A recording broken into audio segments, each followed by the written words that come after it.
Today we are hearing from Dr. Sayanti Ganguly-Puckett, and she has chosen to tell us all about the Mahabharata. Yes. By Ved Vyasa. Okay. And the reason she chose this is because it's one of two primary epics of Hinduism and the one that she grew up with. And it's a foundational text for Hinduism. She has been at Johnson County Community College for 16 years, which does not seem right.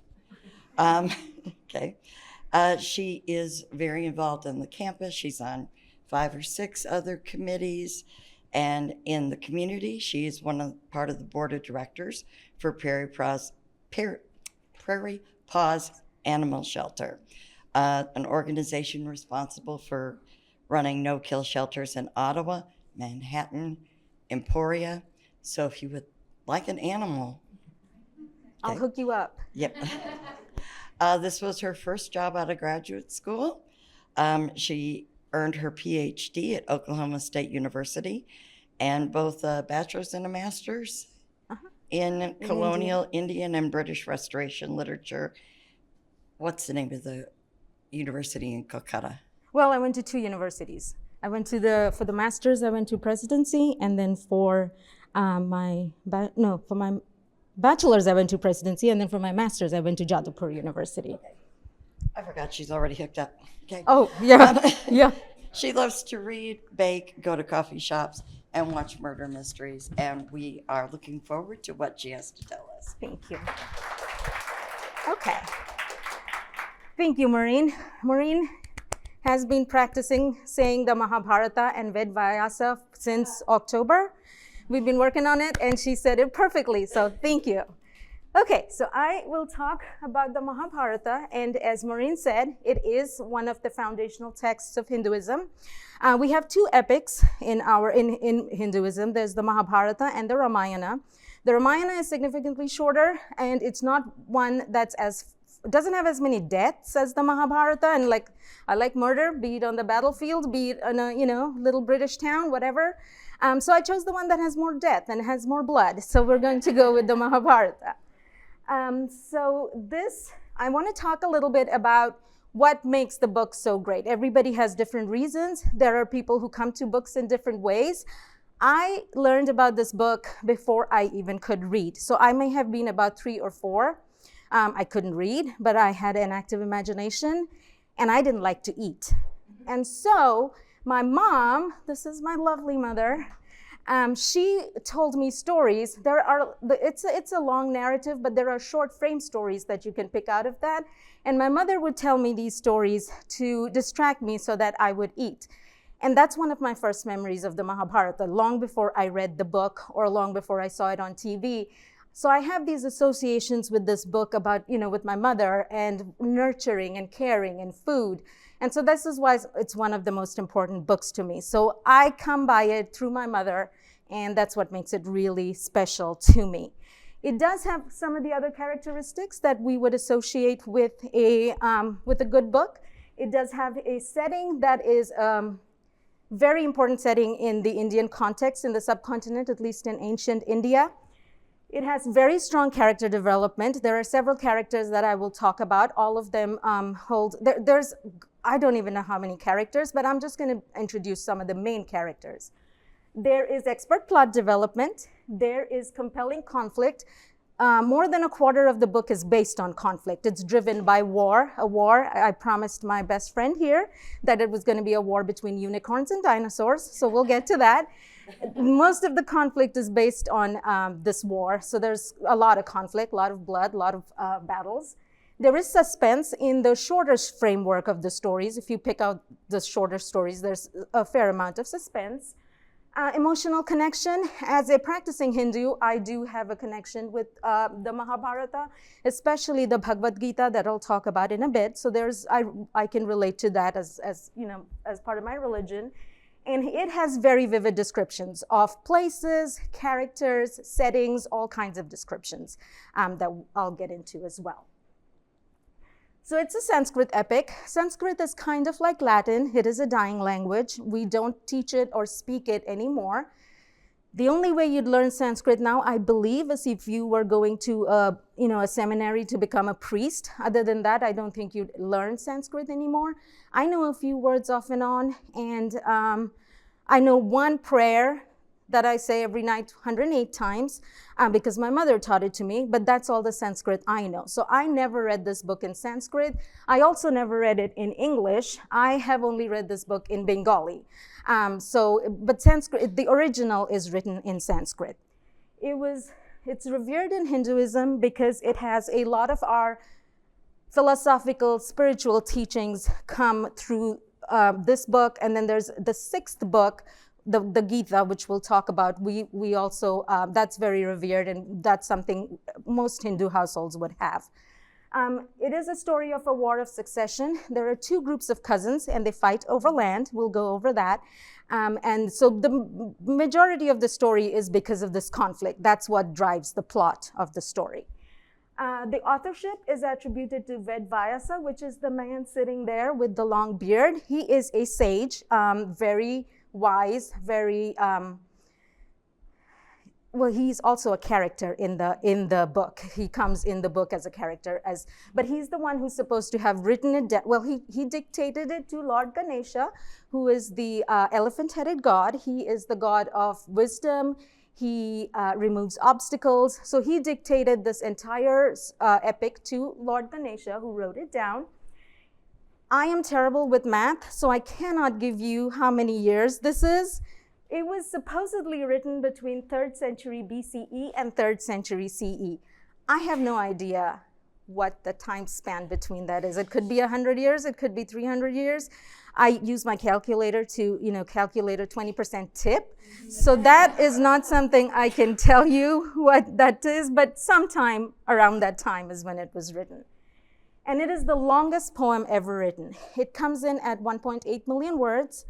I think it has 100,000 shlokas, which are individual verses, and it also comes in at about 200,000 lines. So it's longer than the Iliad and the Odyssey put together, and it's about 4 times longer than our other epic, which is the Ramayana. So this is a very abridged version, actually. This is a shortened, abridged version, and I have,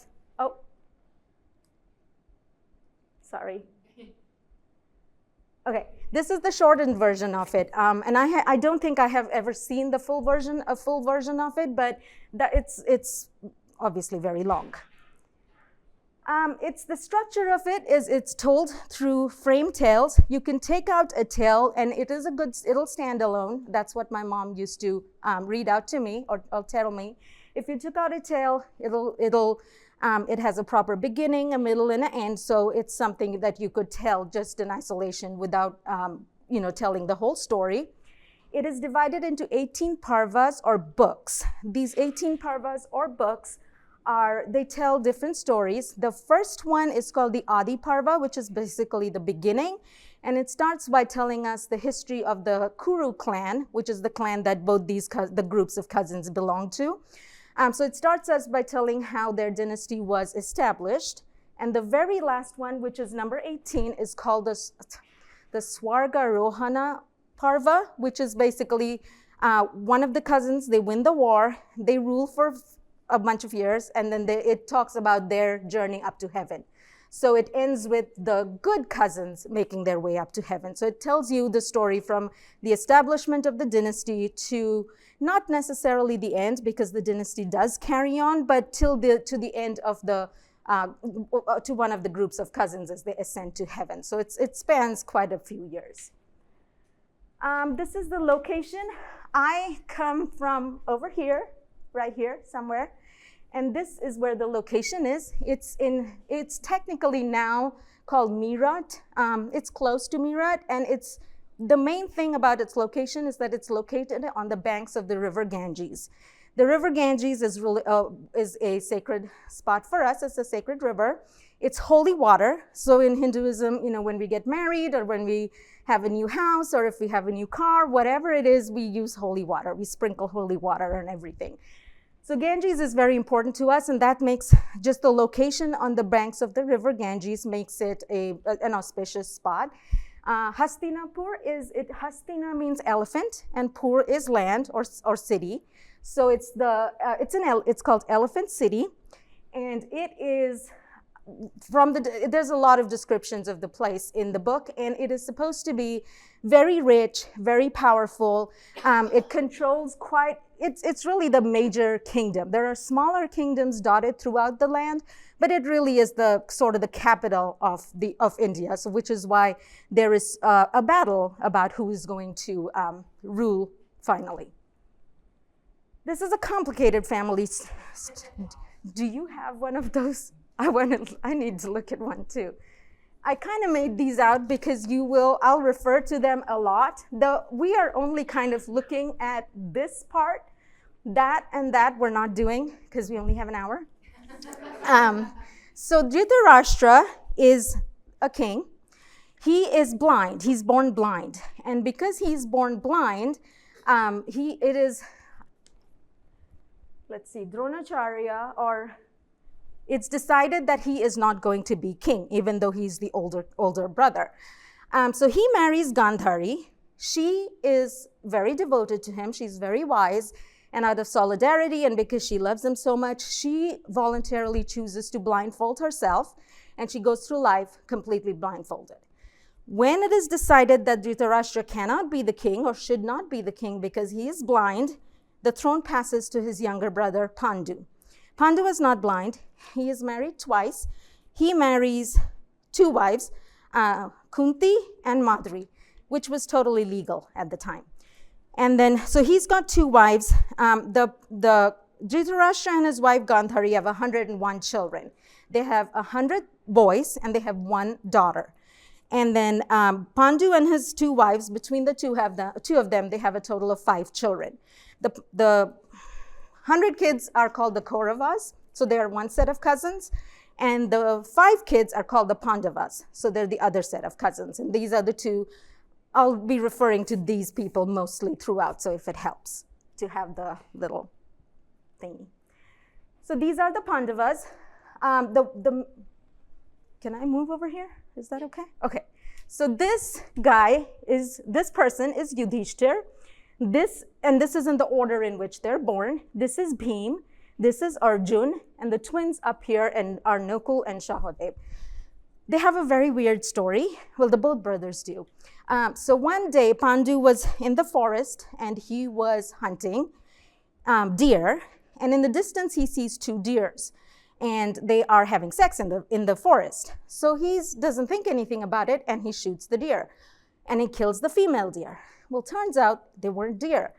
I don't think it explains why, but the deer are actually Sage and his wife. If Zeus can become a swan, our sages are not to be left behind. They are going to do, me and my wife, we're going to be animals. So he's cursed. Because the wife of the sage dies, the sage curses him and says, anytime you try to have sexual relations with a woman, you will die. So he never can. Well, he does finally, and it does kill him, but he does die. But for years, he abstains.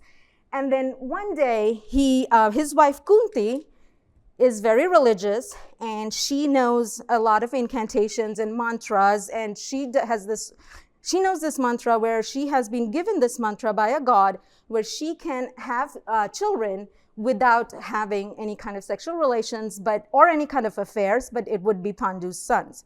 So she invokes gods. So she invokes Dharma, who is the god of life and death, and Yudhishthir is born.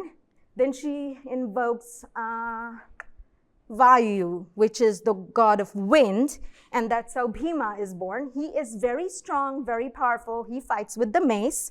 Yudhishthir is very righteous. He never tells a lie, except for one time in his whole life. He tells one lie, for which he makes one trip to hell and back. But he's very righteous. He's very educated. He's very wise. His only big vice is that he likes to gamble. And that comes up later. Then she prays to Indra, god of weather, and that's how Arjun is born. Arjun is, which is him here, he's kind of the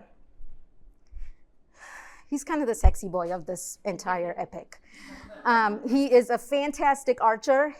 Everybody loves him. The women come to him. He's the guy you got to look out for throughout the epic. And his main talent is, he's a very good warrior, but archery is his main talent. He's one of the best in the entire kingdom.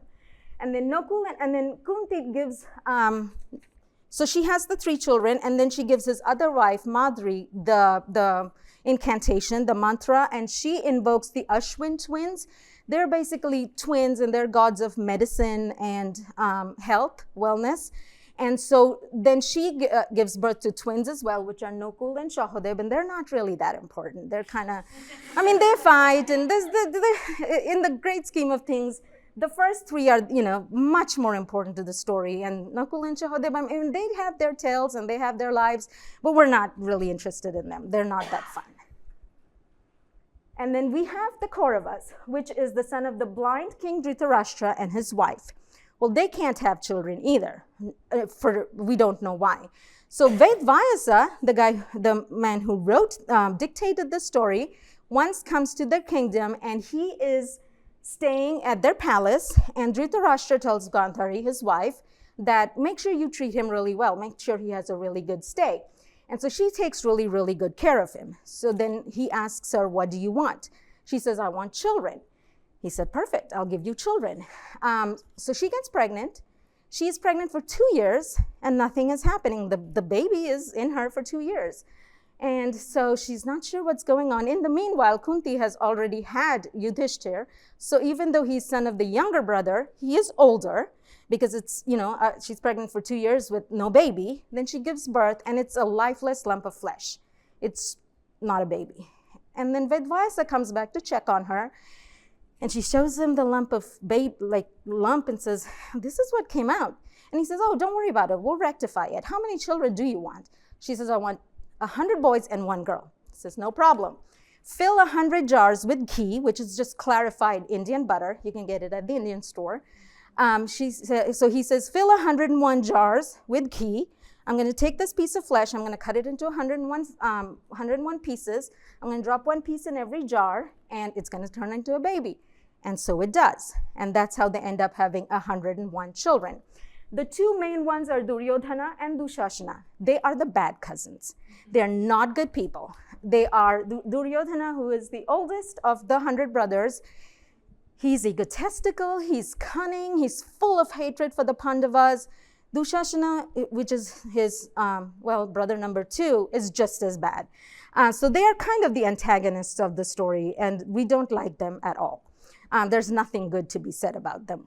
Okay, so the reason I'm setting it up is because the entire conflict happens the war happens between the Pandavas and the Kauravas. That's basically the main story of the Mahabharata.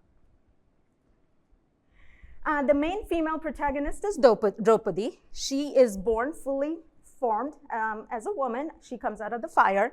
Her father and mother can't have children. It seems like a recurring theme but the fire is sacred to Hindus. All our ceremonies are performed by the fire. Like when we got married, we went around the fire 7 times. Everything has to do with fire. The fire is purifying. It is also, we have the god of fire, Agni. So her father, King Draupad, if you drop the I, that's his name. He has a big yagna, which is a ceremony worshiping fire, and includes fire plays an active role in it. And he decides that he's going to do that. And out of the fire is born a son and a daughter. The son is his firstborn. He's not as important as the daughter. So she comes out fully formed out of the fire. She is known for her beauty, her courage, and she has a polyandrous marriage, which I'll talk about a little bit. But she is she is also, the lady sitting here is Draupadi. So she is also, she's involved with the Pandavas. And that's kind of putting it lightly. Karna is one of the most important characters. He is possibly the character I like the most because he has a very hard life. He is one of the most complicated characters. He's kind of, when you read about him, it makes me think of how Aristotle talks about the flawed good man. That's Karna. He's a flawed good man, I think, and that's just me. He's son to Kunti. So if you look at this, Pandu's first wife Kunti has her 3 sons, but Karna is her son as well. She also treats a sage who comes to stay with them really well, and he gives her we call them boons, but they're basically wishes. And he tells her, you can ask a god for a son. It can be any god, and you can ask for a son. Well, she's young, she's a teenager, she doesn't know, she's very curious, and she asks the sun god to give her a son. Well, he gives her a son. But then, kind of like Moses' story, she's unwed, she's a princess of the land, and so that pretty much spoils all her chances of any future relationships, wives, anything. So she doesn't know what to do. So she puts him in a basket and she floats him down the river. So she abandons him at birth. So he is half-brother to the Pandavas, but he doesn't know that because he's abandoned at birth. He joins the Kauravas later. So he's floating down the river, and a guy who drives a charioteer and his wife finds him. They take him in and they raise him very well. He's a fantastic warrior as well. He's probably one of the other warriors in the land who can fight with Arjun.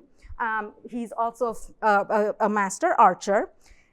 But because he's abandoned at birth, he doesn't know that he's royal. He knows, in his mind, he comes from a much lower caste, because we have the caste system. So he comes from a much lower caste of the charioteer and his wife, even though he is technically the son of God and a prince and a future queen.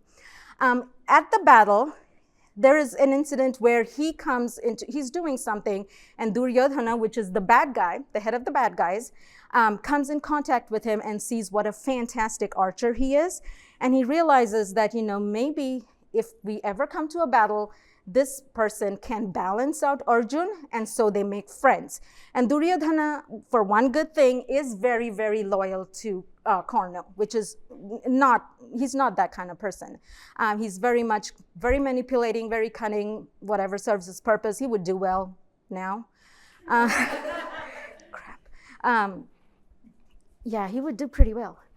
But he's a tragic hero, and I'll talk about that a little bit. But for the battle, he joins the Kauravas because Duryodhana becomes his good friend. He actually also makes him the queen of Anga, which is where I'm from. He makes him the queen of basically the state of West Bengal, which is my state. And then Krishna. He is a pivotal character. Now, we have talked about people who were born, because of boons given to them by gods and because of miracles. Krishna is a deity by himself. He is one of the most important deities in Hinduism. He is born, he becomes a political advisor to the Pandavas and the charioteer, and he's the speaker of the Bhagavad Gita. We'll get into all those, but he is born, and his uncle who is a king, is told, and a very horrible, he's a despot and a tyrant. He is told that your sister's son is going to kill you. And so 7 children, I think he was the 8th child. 7 children are born to his mother, and all 7 of them are killed by the uncle because he knows that there's a prophecy that his sister's child will kill him. He is the 8th son who is born, and they managed to smuggle him out of Mathura, I think is where he's born. Yeah, they take him out of Mathura and they take him to a nearby village called Vrindavan, and there he is given over to I think they're goat herds and shepherds. And so a lot of times he plays the flute, and you will see him a lot of times with cows because his mom and dad were basically dairy farmers. And so we have stories of him from being born, being a very mischievous prankster as a child, to being a young adult, and then finally, he also joins the battle. But he is one of the most important, most powerful characters we have in the entire epic. The plot is basically a dynastic struggle, where the Kauravas and the Pandavas both lay claim to Hastinapur, and they're trying to decide who is going to become the rulers. It is home to the Kuru clan. The Kuru clan includes both the Pandavas, that's the dynasty that includes the Pandavas as well as the Kauravas. The Kauravas are the senior branch of the family, but because, what's her name? Gandhari was pregnant for 2 years, Yudhishthir was born before him, and even though he's the son of the younger branch, he is still the older brother. So what happens is there is a game of dice. Hastinapur is divided into two. It's divided into Hastinapur and Indraprastha. Indraprastha, I think, is ruled by the Pandavas. Sorry, saw my student. The Pandavas, and then the Kauravas have Hastinapur, which is the bigger area. So the Kauravas invite the Pandavas to a game of dice, and they say, let's start staking things. And so Yudhishthir, like I said, his vice is that he's a gambler. That's his only vice. He comes and he is gambling with Duryodhan, which is the head of the bad guys. Now Duryodhan has this really cunning, really sly, really bad uncle, and the Shakuni, who is very good at cheating. And they find ways to basically cheat Yudhishthir out of everything, including his wife. That is retracted later, and he gets his wife back, but he loses his kingdom, he loses his brothers, he loses his wife, all of that on a game of dice.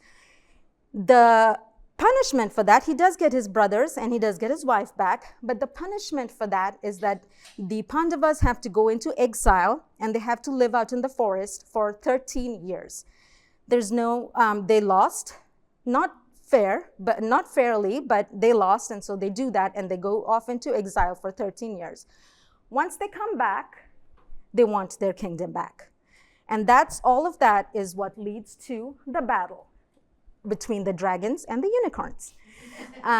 So we have, that's when the battle happens. That is supposedly the actual field where the battle happens, and legend has it that there are so many deaths there that the earth is still red from the blood. And there's a lot of depictions of the battle. You'll see lots of pictures of it. This one actually comes from a Polynesian painting of the battle. So it just kind of gives you an idea. It's really, really gory and there's lots of deaths. So all of that leads to Kurukshetra, and they decide whoever wins Kurukshetra, we're going to reunite the two kingdoms, and that person's going to be the ruler. The Battle of Kurukshetra happens right over here, so a little bit below their kingdom. This whole thing is Hastinapur, and the battle happens there. 3102 BCE, whenever that was. I can't do the numbers. Krishna tries to negotiate peace at first. He tells them this is going to be very bloody. Nobody is willing to give up. Are you sure you want to do this? Nobody wants to give up their kingdom. So yes, they want to go to battle. Then they decide who's going to join, which side is Krishna going to join. So Krishna is sleeping one day, and Yudhishthir sends Arjun as his emissary, and Duryodhan sends Dushashan, his younger brother, as his emissary. So he's sleeping, and then Dushashan, which is the bad brother, sits at his head, and he's waiting for him to wake up, and Krishna standing at his foot, waiting for him to get up. Well, Arjun is standing at his feet. When Krishna wakes up, he sees Arjun first, and so Arjun gets to pick. And he says, you have two choices. You're going to take a pick. You are either going to get a humongous, well-trained army, or you're going to get me, but I will not fight in the battle. I will not pick up arms. I will not do any fighting. So Arjun gets the first choice because he saw him first, and Arjun says, I will take you. And Dushashan very happily says, we will take the well-trained, humongous army. And they both leave satisfied. Now, Dushashan thinks he's got the better deal, but Krishna is God. He's a deity. So Arjun gets the right pick. So they're all happy, and that's how it's decided that Krishna is going to join with the Pandavas. It's an 18-day war. The two main events that I'm going to talk about, there's lots, but the two main ones I'm going to talk about is the Bhagavad Gita and the death of Karna. The Bhagavad Gita is one of the most important sacred Hindu texts. The dating, I'm not sure exactly when the dating is. It's obviously within that time period, but I'm staying away from numbers. I've had enough. It is a narrative in the form of dialogue. It takes, I'm just going to click back right to the beginning. This is basically when the Bhagavad Gita is being spoken. So you have the Kaurava army on one side, you have the Pandava army on one side. Krishna is right here. He's the charioteer for Arjun. Arjun says before we start this battle, he goes to the the space in the middle, and on the other side he sees his relatives, he sees his cousins, he sees his great-grandfather who's joined the Kauravas. And he doesn't want to do this. He doesn't want to fight the people that he knows. He doesn't want to fight his relatives, and he doesn't want to fight his cousins. He just doesn't want to do this. So then he brings forth his doubts, and he's telling Krishna, I don't want to do this. But Krishna, so it's basically a narrative where Arjuna is coming up with all his moral and ethical dilemmas, and Krishna is answering those. So it is part of it is a justification for war, but it just is so much more than that. It's a lot of ethical dilemmas and answers for that.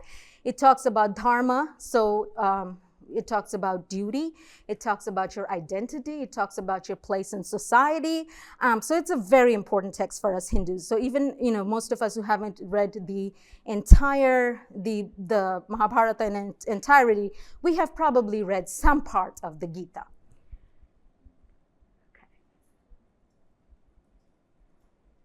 Okay. So yeah, it discusses. It's written in the form of a dialogue back and forth, and it's book 6 in the. And book 6 is the beginning of the war. So books 7 through 18 are all, 7 through 17, no, 7 through 16 is the war itself. The death of Karna, this is why I kind of, feel really bad for Karna. Krishna plays a role in it. So Karna is, he's not aware that he is related to the Pandavas. The day before the battle, Kunti goes up to him and says, hey, I'm your mother. Don't fight your brothers. And he says, you can't play the mom card now. That ship has sailed a long time ago. You're not really my mom. Duryodhana has been a good, very good friend to me. I'm the son of a charioteer. He's made me the king of Bengal. I'm going to fight this battle. So when he does to go to fight the battle, he is aware that they are his half-brothers. And he tells his mother, at the end of the war, you'll still have 5 kids. You'll still have 5 children. We'll see. And she's mainly worried about him fighting with Arjun because they are the ones that are evenly matched. And he says, you'll have 5 children. You'll have 5 children. And she takes that to be an assurance that he's not going to kill Arjun. But of course, if Arjun dies or he dies, she still has 5 children. But I don't think she realizes that. So what happens is when they are fighting, he does have a charioteer, but for some reason his charioteer is not there. And Krishna is the charioteer for Arjun, and his wheel gets stuck in the mud. And he gets down and he's having to, unstuck his wheel. And his last words, he tells Arjun, be fair, give me a chance to unstuck my wheel. Arjun's paused because he wants to do a free and fair fight. He doesn't want to use trickery. But Krishna tells him, this is your one chance. If you're going to fight him on an even keel, you may be the one dying. This is your chance, and you need to kill him. And Arjun says, but it's not fair. He's at a disadvantage. And Krishna says, you got to do this. And he does. He kills Karna while he's stuck in the mud, even though Karna asks him, give me a minute, let me fix this, and then we can go back to fighting. But Krishna doesn't, and he dies. Karna's last wish is that he wants to be cremated on land that is completely untouched by sin. So they search high and low, but they can't find any place on earth that is untouched by sin. So Krishna, because he's a god, and he does have a lot of empathy for Karna, gives him a cremation in the palm of his hand. So Karna's cremation, there's a second story where they do say that they find a place where 5 rivers converge, and they do have a burial or a cremation for him there. But I think the better story is that Krishna cremated him on the palm of his hand, so that's the one I'm going with. So he's cremated on Krishna's palm. And Karna's wife, Urvi, commits sati, which is a heinous ritual we had back in the day. The British did ban it, where the wife self-immolates on the pyre. And it makes her Like, if you do that, you're like the best wife in the world. I'm not doing that. So she commits sati finally. And this is the main reason why Krishna asks Arjun to kill him, is because in all of Mahabharata, there are lots of weapons, but there's one weapon that is considered a nuclear weapon, which is the Brahmastra, which only Karna can wield. And so Krishna knows that if it comes to that, Karna will use the Brahmastra, which will end up destroying the world. So that's one of the reasons where he says, you need to do this, because we don't want to get to the point where he is forced to use the Brahmastra, and only he can use it. So that's one of the reasons Karna is killed. I'm going to talk about 3 small frame stories, because there are thousands of frame stories in it, and it kind of gives you an idea of the different kinds of frame stories that are in it. There are some funny ones, there are sad ones, there are romantic ones, lots of small characters, but the 3 I'm going to talk about is Draupadi Swayamvar. So that's the first one. When they're in exile, this is Draupadi's father. He is also a king, and this is Draupadi, and this is Arjun. He has a Swayamvar for her, which is a ceremony where all the really people of high caste and nobles and princes, they come and there's a competition. Whoever wins that competition is going to marry her. The competition is that there's a fish somewhere, and there's a pond with the reflection of the fish, and whoever is the archer who can pick up this really heavy bow and string it, very, very hard to do, and they're going to have to pierce the eye of the fish, but they can only look at the reflection in the pond and aim for the fish. The only person who can do it is Arjun. Arjun is the only person who can do it. So she is married to him. They come home, they're in the forest. This is happening while they're in exile. They're also they have brought their mother Kunti with them. And she's doing something, and they're so excited because Krishna just, found himself a royal bride. And they come to her and say something like, look what we found today. And because they're in exile and she's doing something, she doesn't look up or she doesn't look back, and she thinks they've found, some kind of alms, food. Somebody's given them some food, some money. She says, just share it with your brothers. And because they can't, they listen to their mother, and because they can't go against her wishes, that's what they do. So that's why she's married to all 5 of them, and she has a son with all 5 of them. But I think their agreement is she gets a year with each of them. So and she says she loves them equally, but she does love Arjun, because he's the bad boy. She loves him more than she loves the others. But he does marry, she does marry all of them, and she gets a year with all of them, and they all have 1 son each. The next one in the middle is Abhimanyu's death. Abhimanyu is Krishna's son, Arjun's son. So they're fighting, and he is fighting on the side of the Pandavas, obviously. And so they are in battle, and the Kauravas start doing this battle formation called the Chakravayu, which is a very difficult formation. It's like a labyrinth of defensive walls. It's a way to surround your enemy. There's only 2 people who know how to get into the Chakravayu to destroy it. Arjun is one, and his son Abhimanyu is the second one. Yudhishthir, which is his uncle, tells him, you need to go in there. You're the only person who does know this, because at that point, Arjun is fighting somewhere else. He says, you need to go in there and destroy this formation that they're making. And he says, I know how to get in. I don't know how to get out. How am I going to do this? He says, don't worry, go in.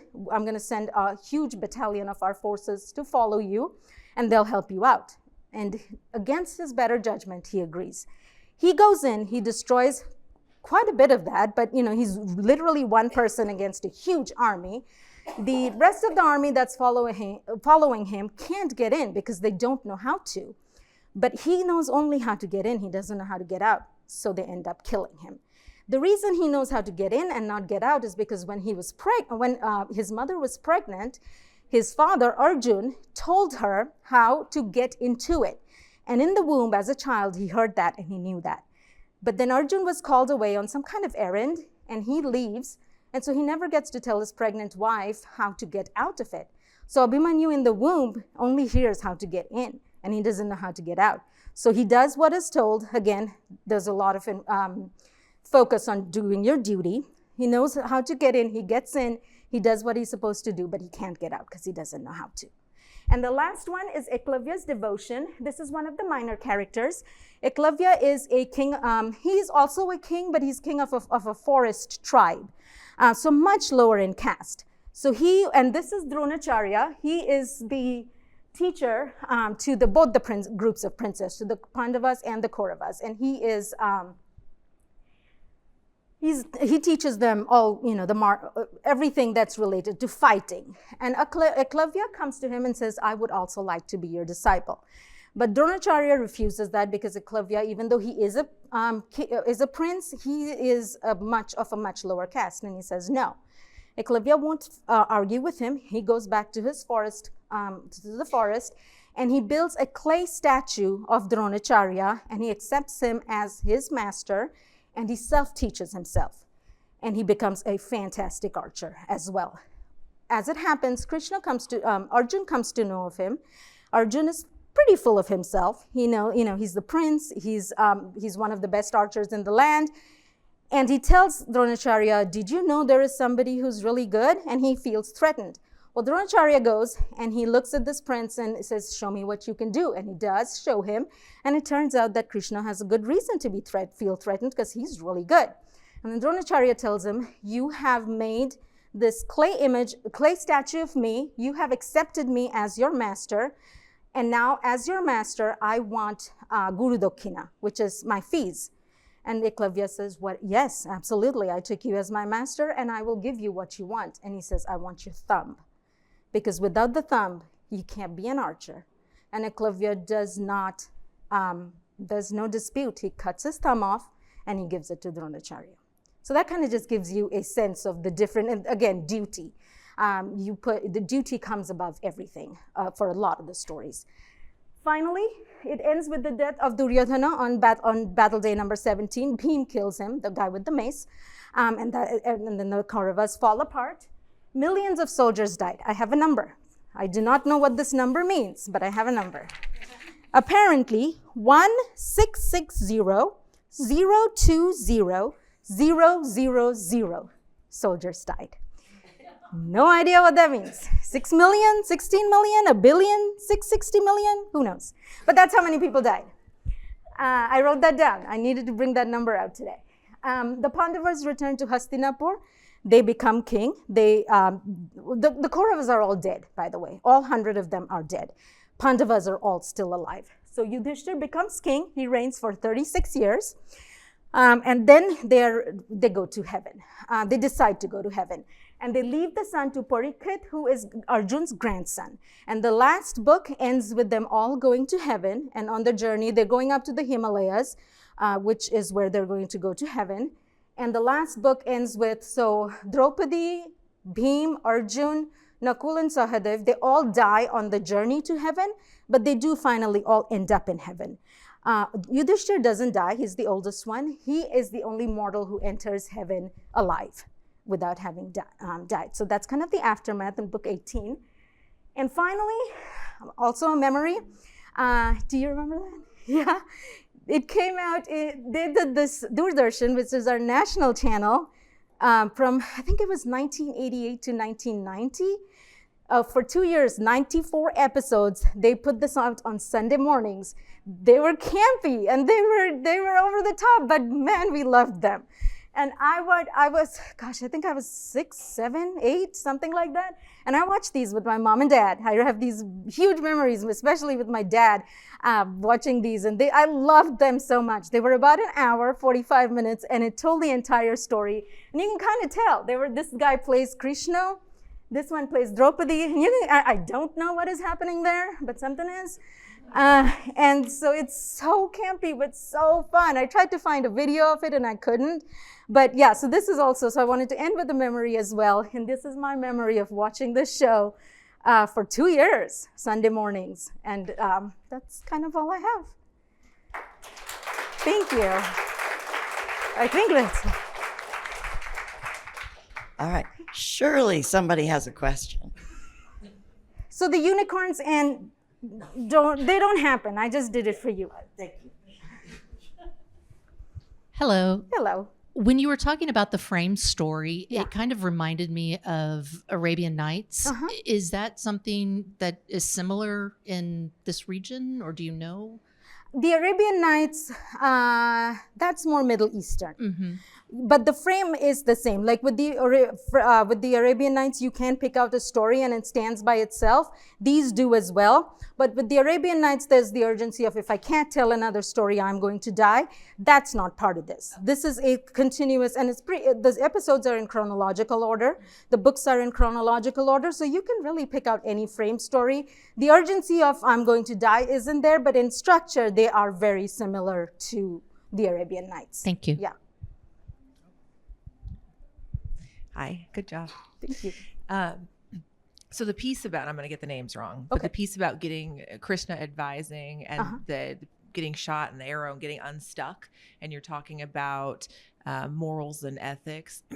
To me, that's at least what I hear you explain it. There's a lot about in there about like, it was good to kill him because of the bad that he would have done. Is there a lot of framework around ethics in that sense, like in that theme where we did this sliver of bad because it prevented more bad? Potentially could prevent more bad.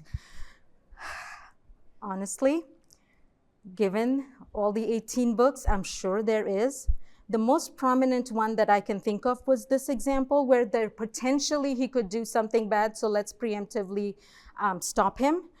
But off the top of my head, I can't remember, and I wouldn't be, because there's such a focus on duty and dharma in this book, I wouldn't be surprised if there were smaller episodes that does talk about preemptively doing something to curb evil or potential evil in the future. But I'm not off the top of my head, I can't think of a specific story that does that. But I would be surprised, given the focus on duty and your place to do your duty no matter what.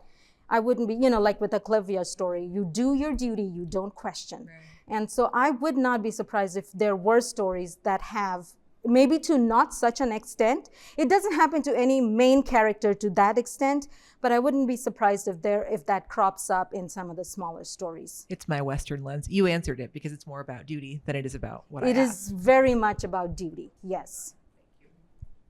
Other questions? Any numbers question?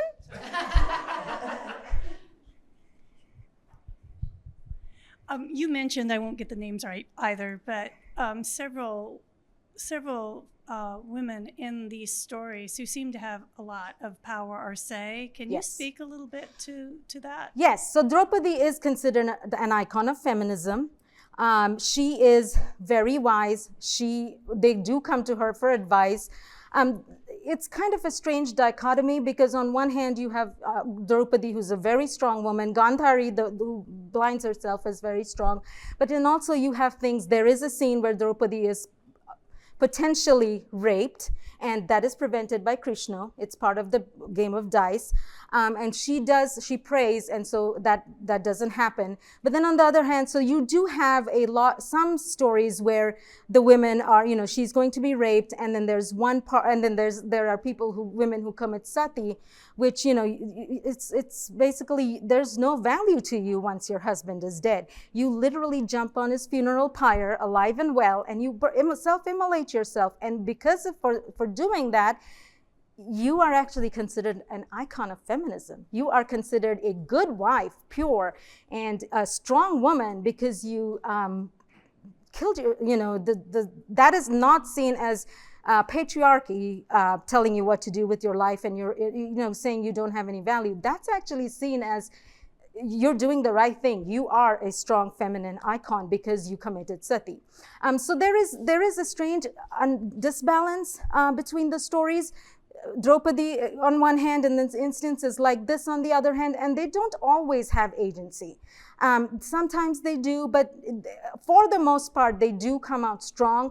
For the most part, they do come out dominant. Their men do come to them, at least with the main characters, their men do come to them. They are problem solvers. They figure out ways to, have children when the men can't do anything. So there's a lot of strong feminine icons, but those same feminine icons sometimes will run into a situation where they're just, just patriarchy is whatever that is, running roughshod over them.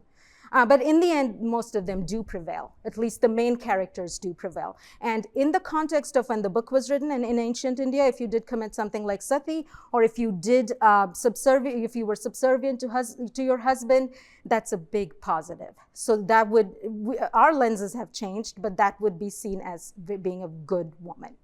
Thank you. So I was curious on how the Bhagavad Gita ends, I guess. Does it just, I guess that section of the story just end when Arjun and Krishna go into battle, or? So it happens, the Bhagavad Gita happens right before the battle starts. So he's surveying the Kaurava army and he sees all the people he knows and he starts coming up with the dilemmas. So it's a whole like a dialogue back and forth, and he brings up objection after objection, and Krishna kind of feels them, all of them, and he gives his answers. And at the end, he is able to convince Arjun, again, duty. This is not about you. This is not about you fighting your relatives. This is about your place, your destiny, your place in the clan, and what you are supposed to do. He does convince Arjun that this battle needs to happen, and you don't need to consider people individually. You need to consider what you're here to do, and you need to fight this battle. So once he has been able to convince Arjun, and the only time Arjun shows hesitation is with Karna, because it's an unfair fight, and he does take pride in being fair, and that's the only time he shows hesitation. But once Krishna does convince him to go forward with the fight, that's when the dialogue ends. Gotcha. And then, are you offering any math classes this fall?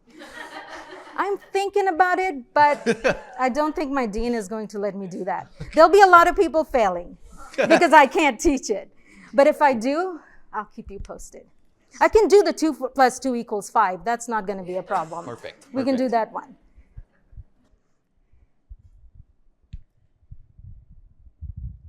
Any additional questions? Okay. All right. Okay. So Thank you.